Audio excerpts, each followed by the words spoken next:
venía solo para resolver el problema. Nosotros podemos comer lentejas y lentejas y lentejas, o carne, carne y carne, y no podemos morir intoxicados. ¿Sí? Entonces el organismo tiene que hacer algo con ese hierro. Una buena parte lo usa permanentemente, en la hemoglobina, en fin, en todos los ciclos en los cuales el hierro es importante, pero una parte se lo tiene que guardar. Y lo guarda dentro de estas moléculas, que se llaman ferritina. No es que lo guarde y lo tira, ¿sí? Sino que lo guarda y lo tiene que tener listo para poner y sacar. ¿Sí? Entonces estas moléculas son muy particulares. Para hacer eso, la ferritina está formada por piecitas, es como una especie de rastil. ¿Sí? Una cajita armada con rastils. Son 24 de estas moléculas que forman la pelota. Y esa pelota, ahí hay una de las moleculitas arriba, que se ve donde calza, y abajo hay un corte, ¿sí? Termina pareciendo un bonobón, eso, nada más que hueco. El interior de esa molécula es hueco. Y eventualmente cuando aparece el hierro, un hierro que está sobrando, hay otras moléculas, es un sistema muy complicado, que lo meten ahí adentro y lo acumulan. Y hay otras que eventualmente le dicen a la ferritina, no, dámelo, lo necesito ahora. Este tipo hace rato que no come hierro, pero está acá, lo voy a usar. Antes de matarlo, lo uso. ¿Sí? Bien. Nosotros hemos aprendido, nosotros y muchos otros, ¿no? Hemos aprendido a utilizar estas moléculas que se pueden producir fácilmente, se pueden purificar fácilmente y pueden obligarse a una bacteria a que las produzca para uno también, que es lo más simple.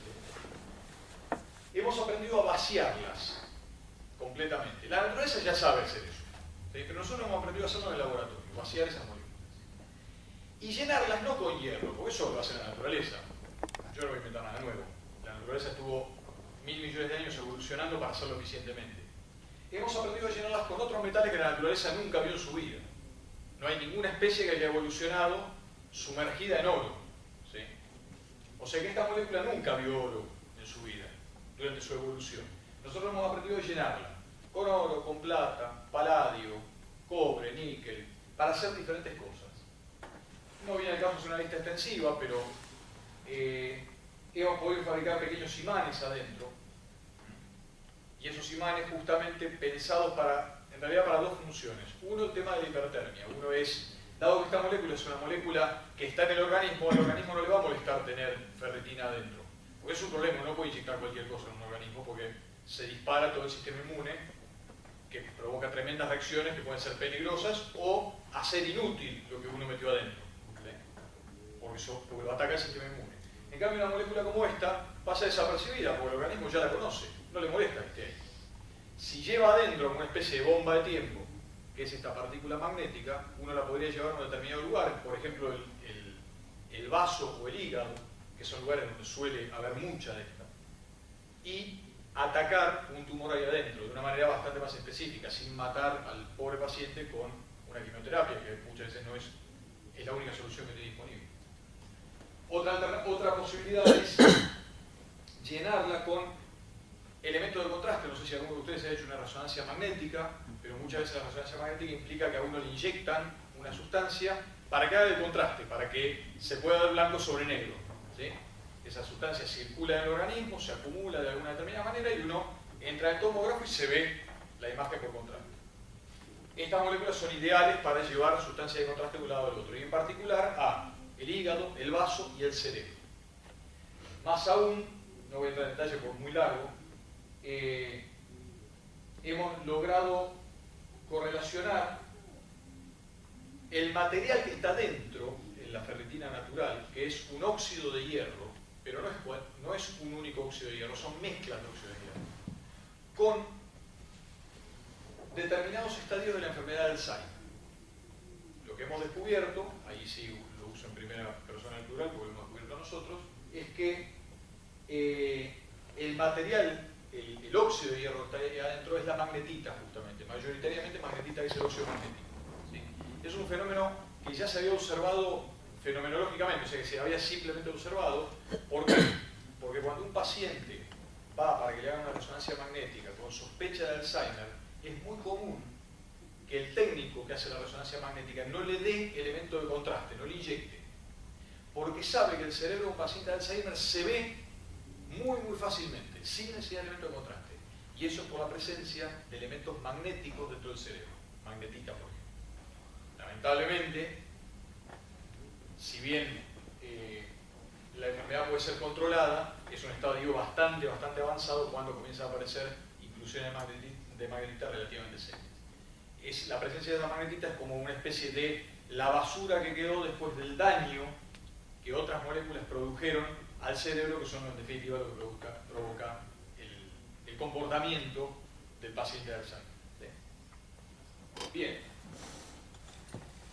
Nada, esto lo voy a pasar, no vale la pena discutirlo. La idea de esta parte, y quedan unas pocas transparencias, es, ya que somos capaces de fabricar coloides y hacerlos circular por el organismo humano, o hacerlos hacer diferentes tareas tecnológicas, es tratar de fabricar lo que podríamos llamar un coloide inteligente. ¿Qué es un coloide inteligente?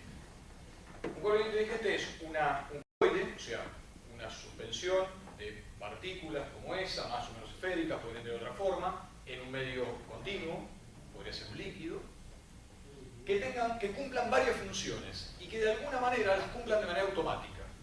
Entonces, esa imagen, que es simplemente una imagen, un dibujo, las funciones que cumplirían son: primero, dado que vamos a llevar una sustancia adentro del organismo, en primer lugar tenemos que indicarle o tiene que saber cómo llegar al lugar que queremos. Todos esos pelitos que están del lado derecho, home peptide, que dice ahí, son lo que llaman señales. El organismo sabe que cuando esa molécula pasa por algún determinado lugar, la capta. ¿Sí? Y otras partes del organismo no la captan. Entonces, en algún sentido, esa molécula es inteligente, porque sabe dónde ir. Segundo, tenemos que protegerla. Tiene que protegerse de todo el ataque que el organismo le hace. Cuando entra una sustancia extraña al organismo, todo el sistema inmune se dispara al tratar de liquidarla, se interpreta como una agresión. Entonces tiene que estar protegida de alguna manera para engañar al sistema inmune. Y hay todo un sistema, debería haber todo un sistema de protección. Y después podríamos usar el interior de ese, concretamente es un liposoma, el interior de ese liposoma para transportar sustancias, o bien, si a esa sustancia no le gusta estar en el agua, que es lo que hay en el interior, y le gusta más estar en el aceite, en la grasa, poner esa sustancia, y no se alcanza a ver del todo bien, con una manchita roja abajo a la derecha, meterla en el medio, en la cáscara de ese liposoma. De tal manera que cuando, protegida por toda esa coraza y dirigida por esas moleculitas que están en el extremo, lleguen al lugar que corresponde, esa sustancia se libere. Entonces, de lo que estamos hablando es, en lugar de tomarse una pastillota así cada 8 horas como antibiótico, dirigir ese antibiótico, por ejemplo, a un lugar específico en pequeñísimas cantidades. Entonces, ¿qué podría utilizar uno? No solamente los antibióticos son más o menos inocuos para la gente, sino antibióticos que suelen ser muy tóxicos para el ser humano, pero que en pequeñas cantidades son muy efectivos y no son tóxicos para nuestro organismo. ¿Sí? De ahí la necesidad o el interés en desarrollar esto que tenemos la osadía de llamar moléculas inteligentes. Vamos a avanzar un poco más y nada, esto es simplemente otro ejemplo, no es importancia. No los voy a tener mucho. Vamos a contar una historia. En 1948, un señor, Georges de Mestral, en Suiza, en Lausanne, caminaba con su perro. Esta historia es verídica, no estoy inventando. Caminaba con su perro, era ingeniero de la Universidad de Lausanne. Caminaba por el parque, por el bosque, y volvieron él y el perro llenos de abrojos. Todos los abrojos del pelo. Del perro, fundamentalmente.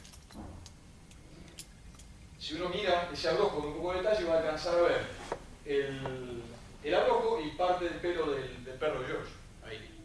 Cosa que uno, el que tiene perros y perro de pelo largo, sabe que es así. ¿Sí? Cuando andan corriendo por el campo. Bien, ¿qué fue lo que hizo este señor? Inventan, calculo que el perro también habrá participado, el velcro. George se hizo rico, del perro no consume ni el nombre, ¿sí? Pero fue un héroe anónimo de la invención del velcro. El velcro sí lo conocemos todos, ¿sí? El velcro fue inventado en el año 1948 y desarrollado fuertemente para la industria espacial.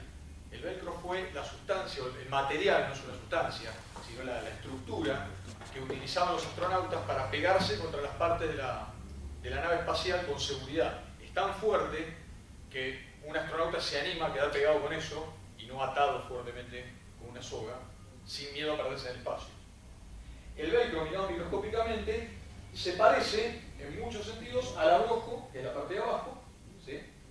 y al pelo del perro, que es la parte de arriba. Cuando uno mira lo que separa el velcro, va a haber puntitas, ¿sí? Y todos son los pelitos. Y la capacidad de adhesión que tiene, que es enorme, se debe a que cada fibrita de arriba interacciona con alguna de las puntitas de abajo, con muchas de las puntitas de abajo. Y lo hace fuertemente. En ese caso la unión hace la fuerza. Cada una de esas, si bien es bastante fuerte para lo que es la unión entre dos fibras, no es demasiado fuerte en sí, ¿sí? Pero todas juntas, una enormidad, hacen que sea una unión muy muy fuerte, ¿sí? Si me permiten, o si lo miran, la parte rugosa del velcro, ¿sí? La parte puntiaguda, se parece a un cepillo. Así vamos entrando en el tema de los cepillos, ¿sí? Más rápido entramos, más rápido salimos. Este animalito de acá es un gecko. Un gecko es una lagartija, pero es una lagartija muy particular. Todas las lagartijas se trepan por las paredes, pero esta es impresionante como trepa. La patita del gecko, es eso de ahí, tiene como unas estrías. Y si uno mira más en detalle la pata del gecko, ve que tiene unos pelitos que se parecen mucho al velcro. ¿Sí? Se parecen mucho al velcro. Esos pelitos se meten en los poritos, en las rajaduras, esto es microscópico, ¿sí? En los poritos, en las rajaduras de la pared, y eso es lo que le permite trepar. ¿Sí? Calculo que el traje del hombre araña debe haber estado hecho de eso, porque también trepaba por las paredes con total facilidad. Podemos imitar al gecko y fabricar materiales que son blandos con esos palitos que son similares a aquellos, nada más que un poquito más prolijos, ¿sí? Como los que están abajo. Eso es una especie de velcro, pero eso es una micrografía. Cada uno de esos palitos tiene un micrón de diámetro, no de altura, son un poquito más altos, pero tiene más o menos un micrón de diámetro, ¿sí? O sea que es más o menos como el velcro, pero el velcro nosotros los pinches lo vemos, ¿sí? Esto es muchísimo más pequeñito, ¿sí? Así que podemos fabricar adhesivos con materiales blandos, no adhesivo, no pegamento, no poxipol, sino adhesivo reversible, adhesivo que puedo poner y sacar tantas veces como quiera, o casi tantas veces como quiera, ¿sí? Imitando o al abrojo del perro del señor suizo o al gecko, ¿sí? No traje una foto de un gecko real que sacamos en una de nuestras idas. ¿Te acuerdas, no? Que hemos sacado un gecko en Brasil.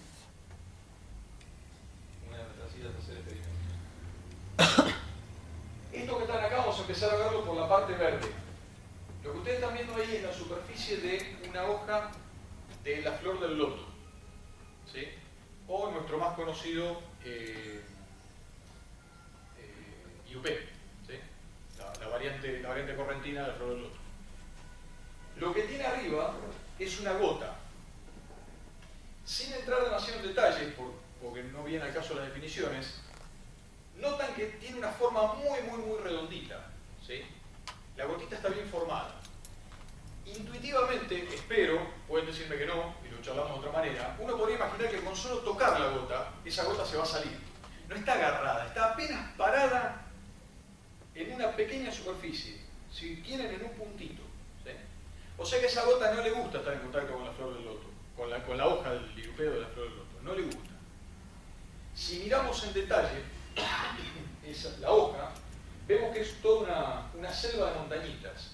Y si miramos en detalle esas montañitas, no hay mucho detalle ahí, la escala blanca que se ve son 5 micrones, tiene un montón de pelitos.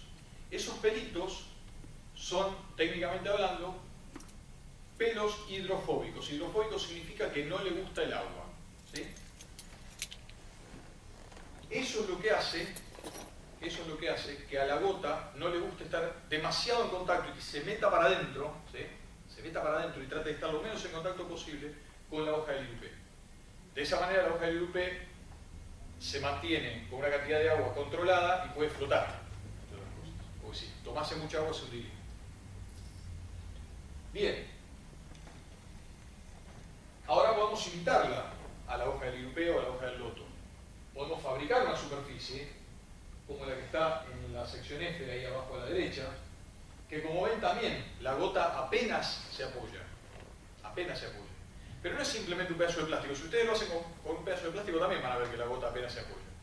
Esto es una superficie que se llama superhidrofóbica. No le gusta para nada el agua.